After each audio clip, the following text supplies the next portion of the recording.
Good morning. Today's actuarial news update is going to be mortality news. Have it on the mortality category on the Actuarial News website. And let's just get to it. I'll go in reverse chronological order until I've decided that's enough. So the first piece is, why do Americans die earlier than Europeans? And I'm going you can go to these. So for each of these, it is a post at the Actuarial News. I link to the original source, so you can always go there. I provide an excerpt and graphs sometimes and videos sometimes, etc., etc. So let's look at this excerpt, and then let me explain what was going on in this particular article, because I do read basically all the stuff that I post. I don't necessarily agree with everything I link to. The whole point is to grab what other people are saying. I know what I say. I can blog about it in my own posts or do it in my own videos. So let's go to this. This is The Guardian in the UK, and it doesn't matter really what the politics are. It is based in the UK. In general, things based in the UK, no matter what their affiliation, is going to be more liberal, more leftist than the US. Fine, that's just the way it is.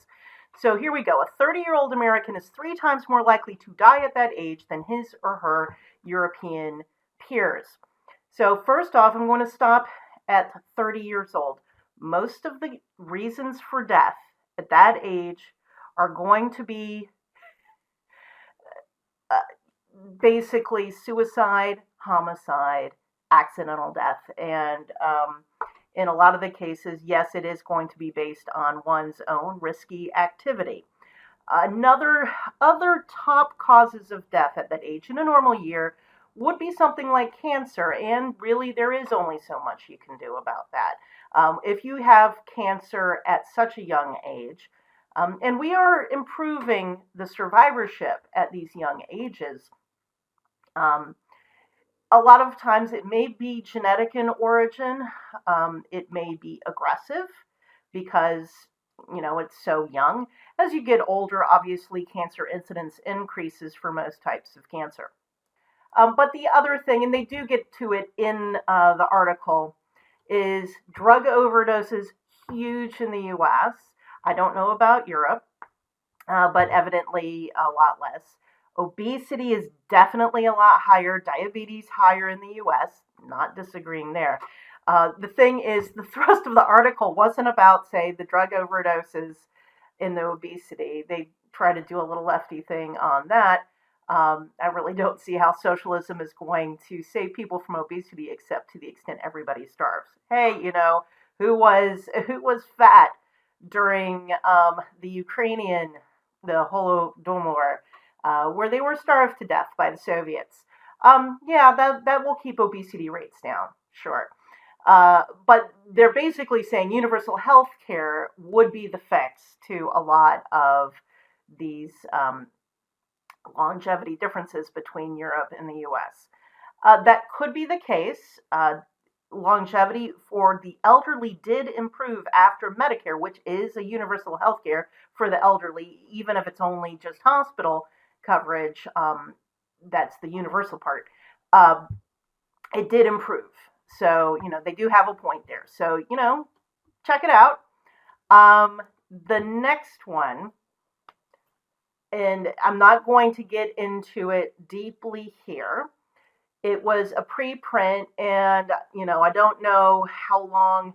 They've been trying to speed up the peer review process in academic journals with regards to COVID, especially for mortality, so that we can get results out faster. And I've been involved with some of that at the Society of Actuaries. That's not really academic per se, but we're very used to looking at mortality rates. We tend to focus, though, on US and Canada only, because we're very familiar with those data. That said, they look at, and they've got a lot of plots on what was the mortality impact. Now, they're doing it as difference in life expectancy. So this is a way to compare between countries, and you see they look at the difference from age 0, so from birth. And again, this is taking a calendar year mortality impact. No person except, if it's infant mortality or it's the last year of their life, so they'd have to be pretty old, are really going to experience that mortality for their entire life. What you're generally going to see, and this is why I like the comparison they're doing a comparison from age 0 and then from age 60. So how much of these impacts are coming just from the elderly ages, as it were, senior ages, and how much from the whole curve? Let's go to the next one. This is cool, and I'm going to go to the website so you can see what it is, because I want to demonstrate this to you. And I want to tell you how I come across these, because a lot of times, sorry about that, I had to change my recording area so you could see this whole screen.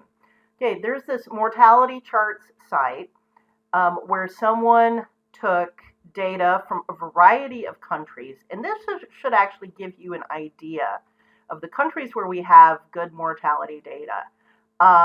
You'll see he has it by various countries, by various age groups, and then by various causes over time, and then he fits certain kinds of models to the raw data.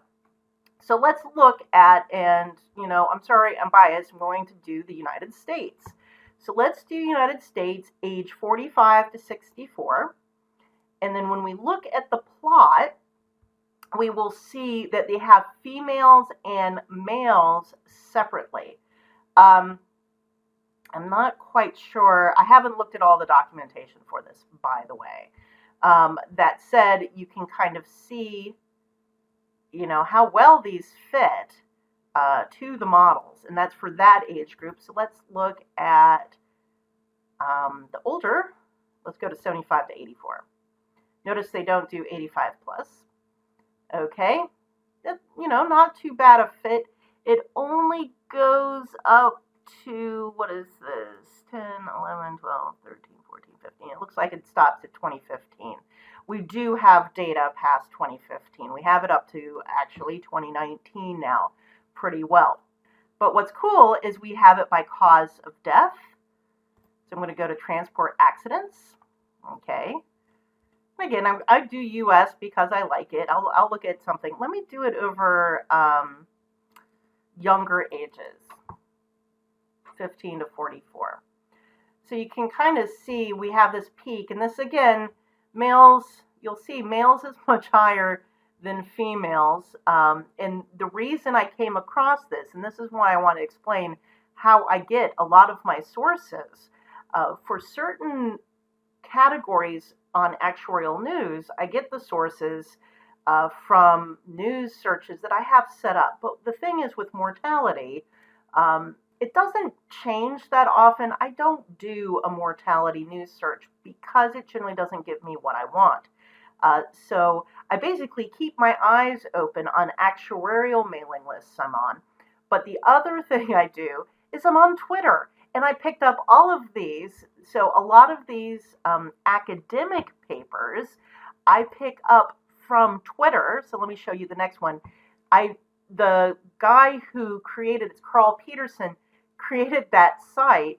He tweeted in response to this academic paper, which is fascinating.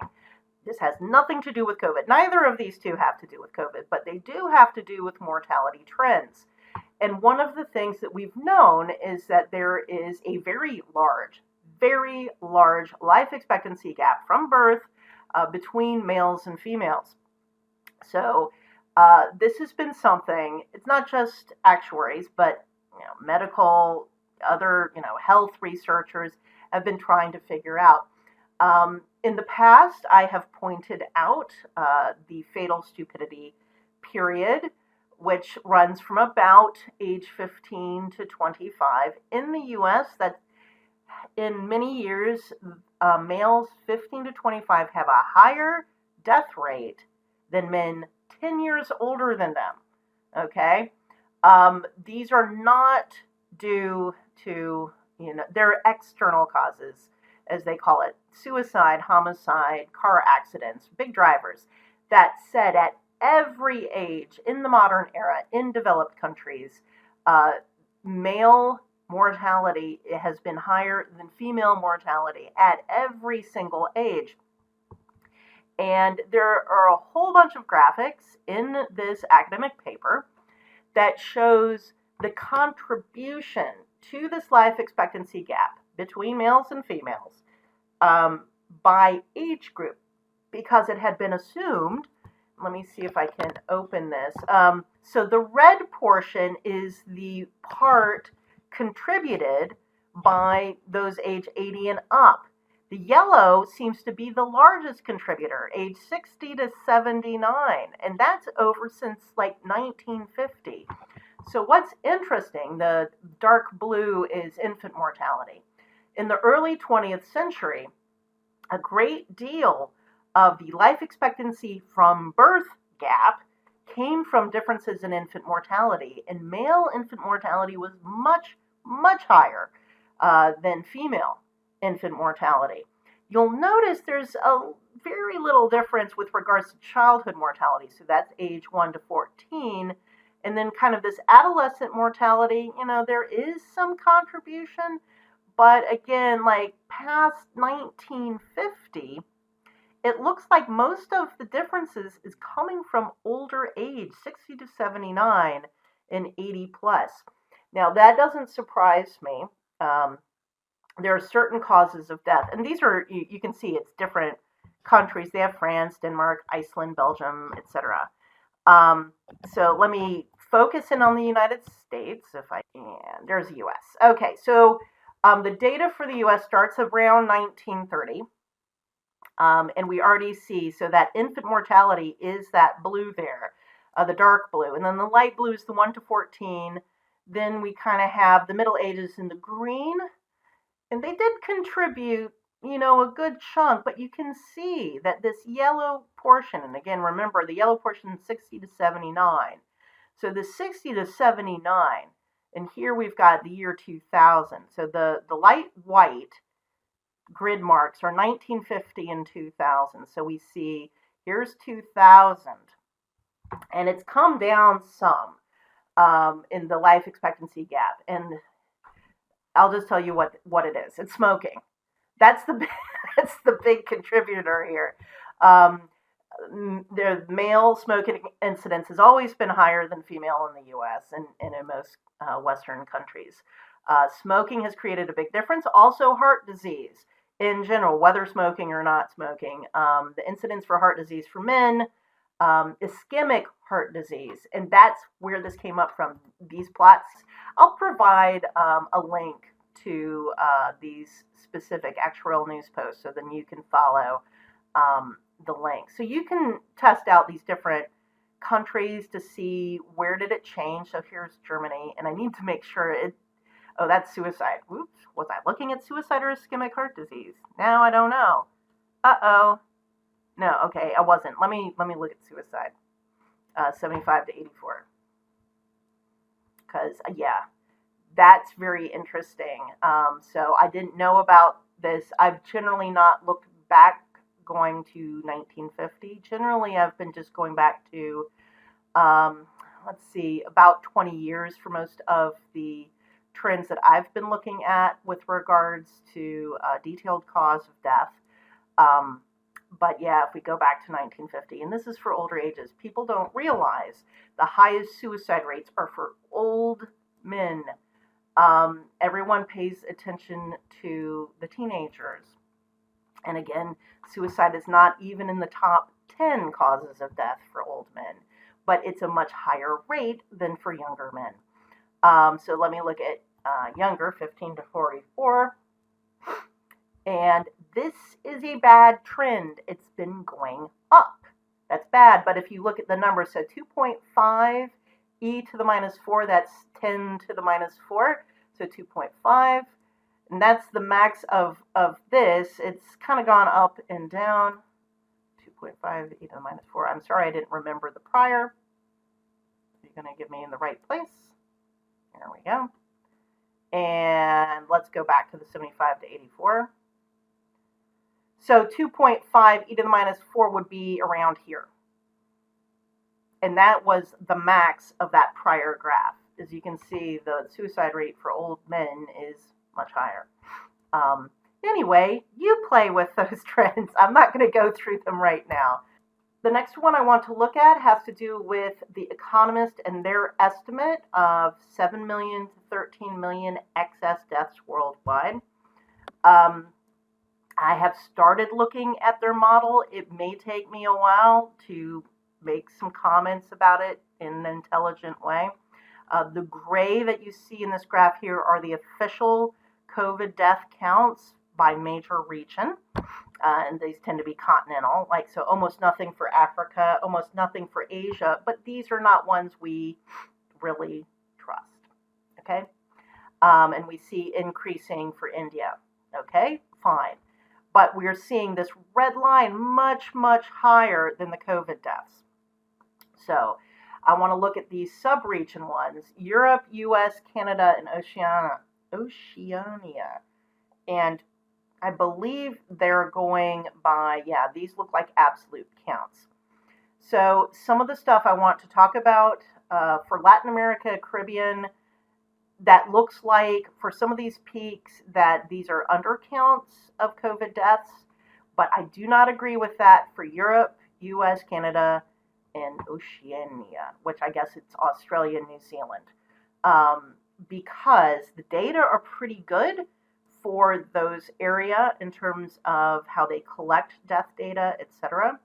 I think a lot of this excess death in that first spike, absolutely undercounting COVID, not going to disagree. But the summer 2020 numbers, I believe a lot of these excess deaths are not COVID. We'll be getting into that much more. They are excess deaths. They just don't happen to have to be COVID. And then the two graphs I really object to are Africa and Asia, and I'm going to tell you why. Because I went to the GitHub, and there's R script there, no problem with that. They're doing gradient boosting, no problem with that necessarily. The problem is this is based on real data you have from some countries that do have good data in the area, and they're trying to go with geographic, and then you have the age structure. Actually, I don't have a dispute with their estimated age structure for various countries. What I do dispute is the case fatality rate and just infection rate in these countries in general. These may be correct in terms of excess mortality for these areas, but the problem is, what countries in Asia do we have good data for COVID deaths or just total deaths? I know two countries, Japan and South Korea. Now, they are, pretty big countries, but they are not China or India.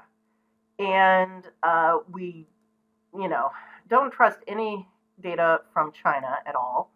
And then with regards to India, they don't have a good data setup. It's not they're trying to fool anybody. And actually, this is probably partially true for China too. Even if they are trying to fool people, I don't think they necessarily have a good data internally.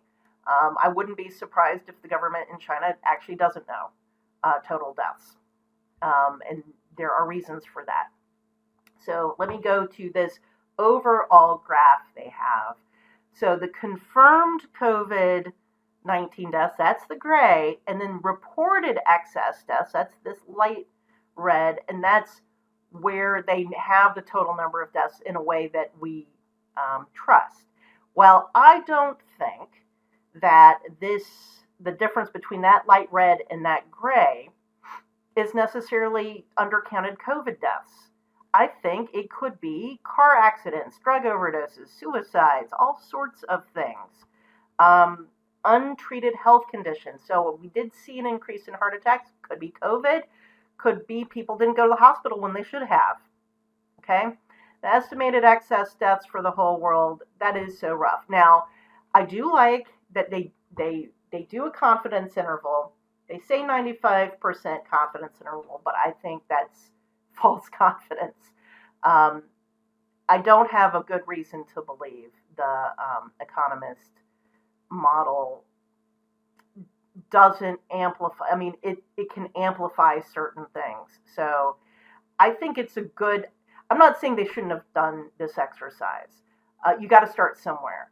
And, this range, I think having a range of 6 million, we have a range that's almost as big as the lowest point there, so 7 million to 13 million.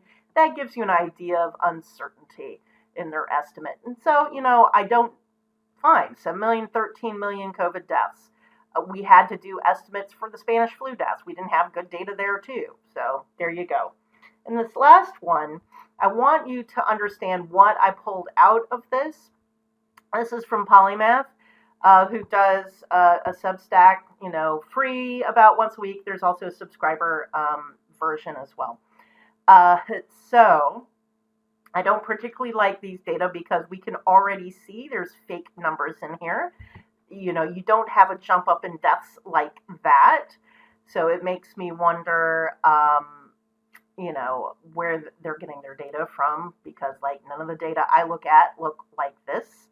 And daily COVID deaths just seems silly. Do weekly. That smooths out the weekend problem. And whatever the heck is going on with this blue and orange. So let me just tell you what happened. Someone did a research paper comparing red states to blue states in terms of COVID deaths. And again, I go with excess deaths, not COVID deaths, but we'll ignore that for now. So COVID deaths, official COVID deaths. And they did rate per 100,000, and then they did an average over the blue states and average over the red states. And here is the graph. I wish they didn't use the built-in Excel colors that should be red and blue, but okay, orange and blue. Close enough. So the thing is, I'm just looking at this even before we figure out what is wrong with these curves. I am seeing the 3 waves of northeast. Yes, of course, that's mainly blue states up in the northeast. Then we have the summer, which was along the south, and there was almost nothing going on in the northeast. So yes, we have heightened for red, and then everyone got hit in that fall/winter wave. So not really seeing a difference. The way the research paper got the result they wanted, by the way, is by not starting counting until the summer. So they ignored that spring wave and therefore said, clearly the red are worse all the time. Well, they even did that average wrong, and that's because they took a weighted average of rates inappropriately. So if Texas has a certain death rate and North Dakota has a certain death rate, how do you get the rate for the red region if it's just those 2 states? You don't take the 2 rates and average them. They have to be weighted by the population size.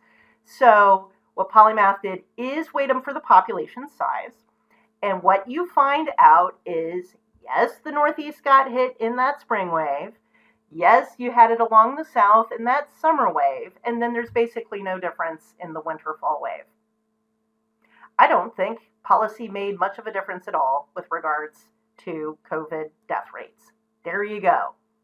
It may have made a difference with other death rates. We'll see. I think, even people will say, oh, well, the summer wave wasn't so bad. Yeah, I think that's because people were outside. Again, I don't think it was policy. I think it was just how people behave in terms of how much they're outside versus inside air. So that's my opinion. You don't have to agree. And that's mortality with me. Bye.